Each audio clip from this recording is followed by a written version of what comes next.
Hello guys, today I'm going to be talking a little bit about the Watford game. Really not a lot happened, to be fair, with the Watford game, so I'm not going to go into too much detail with that. But I'm also going to talk about something which one of the comments on my YouTube channel. If you don't have my YouTube channel, then don't forget to subscribe. If you're listening to this as a podcast, if you are listening to this on the YouTube channel, please do remember to subscribe. Really does help the channel grow and reach more people, so that'd be fantastic. So I'm only going to go briefly over the Watford game, and then I'm going to talk about where I think we're going to finish in the season, whether we're going to end up in the top 10 or not, and what's going to happen with that, because I know that I've had a comment on the YouTube channel wanting me to talk about that, so I'm going to be doing that as well. So yesterday, the game against Watford. Now, obviously, Watford could theoretically have gone down. Well, they could have gone down definitely if we had beat them, which we did, and so we've relegated Watford, which I think is I think it's the fifth team in so many seasons that we've relegated now. So pretty good result for us anyway. Watford were pretty good. I mean, they're pretty decent on the defending. It was a lot closer than I thought it was going to be, and certainly wanted it to be. I thought that we were going to be all over Watford, and I thought we might win by a country mile, but it was quite a tight game. We had a lot of possession, but we just weren't able to create the chances. Well, weren't able to put the chances away that we created, and it ended up being a penalty, which was it was crossed into the box by Eze, handballed by the Watford player. It was a penalty which Wilfried Zaha scored very well on the 31st minute, and that was the only goal which separated the two sides. Hussein Kamara was sent off for 68 minutes, which I think didn't help Watford's cause any, but I think it was always going to be a win for us, but it was just a case of how we were going to get the goal, and it ended up being a penalty that decided it. But it was a very good game for us. I think that we played very well. We were very stoic, very defended very well, and didn't sort of didn't let the situation get to us. You know what I mean? Like if you're playing a team that you know are very bad and are going to get relegated, sometimes the players can't get enough emotion to put out a good performance. And I think we played all right. I think we played fairly well. We just weren't able to put the ball in the back of the net, as you say. I'll have a quick look at the lineups before we go any further. So we had Butland in goal, we had Klein, Allison, Gehi, and Ward at the back.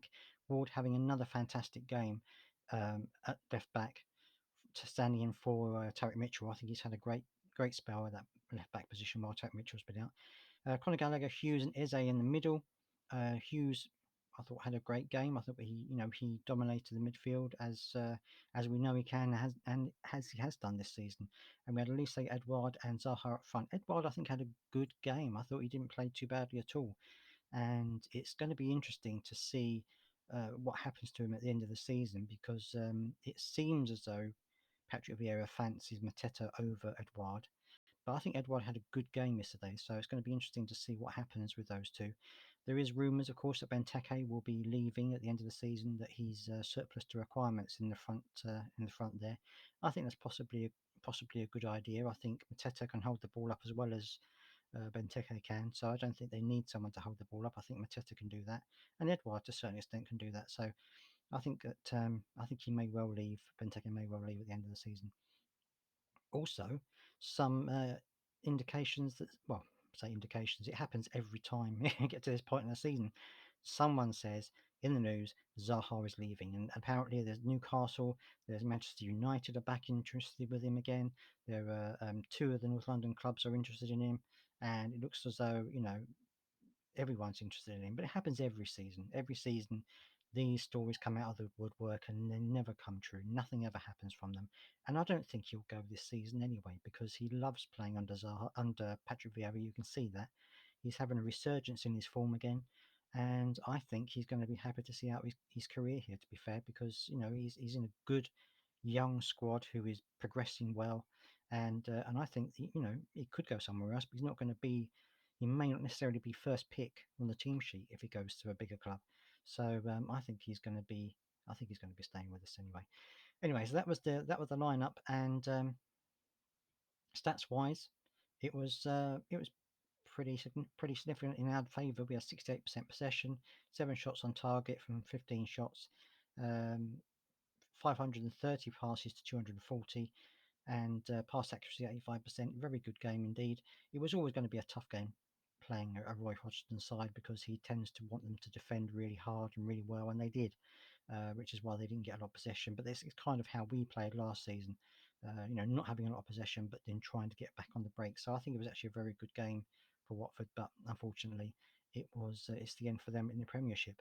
Now going on to the table, and this is a live table, so Man City are currently playing Newcastle when I'm recording this. But looking at the live table, we are currently 10th now because of that win over Watford, and I think with a bit of luck, we're going to be able to stay there. If you look around, I think if Newcastle lose to Man City, then well, they've already got a game in hand over us anyway. So I think if we've got another game to come against Aston Villa, who are just below us, and one game behind us and 1 point behind us. I think if we can beat Aston Villa, I think we can almost certainly keep 10th spot. We've then got to play Manchester United after that. That's the last game of the season. But let's face it, Manchester United aren't really playing very well. I think we're going to be able to take Everton and Manchester. I think we're going to be able to take no, we've got Everton. Sorry, Everton after Aston Villa, and then we've got Manchester City, Manchester United. So I think we can beat all of those. I think we can beat Aston Villa. I think we can beat Everton, and I think we can beat Manchester United. So that will give us, I think, quite a few uh, points moving up the table. We're not going to catch the likes of West Ham, but I think that we're going to be. I think we're going to be safe in around 9 or 10 spot. I think that's the way it's going to go. But let me know what you think. Do you feel that we're going to be securing 10th spot, or do you think that we're going to be dropping just below that? I want to finish above Brighton, obviously, for obvious reasons, but they had a really good game the other day. But I want to finish above Brighton. That would be my only caveat to the season. We've had a fantastic season. Finishing in 10th place or above would be absolutely amazing, considering this is our first season under Patrick Vieira with a relatively new squad, and that would be fantastic to finish in 10th place. And I think we can do it. I think if we can win our games, which I'm sure we can, then I think we've got every chance of maintaining 10th spot or maybe even getting into ninth spot. But again, let me know what you think. If you're watching this on YouTube, please don't forget to leave a comment what you think about the game against Watford and what you think about our table position, whether we're going to stay in 10th or not. If you listen to us as a podcast, then of course you can, if you're listening on Good Pods, you can leave a comment on the episode. So please do that.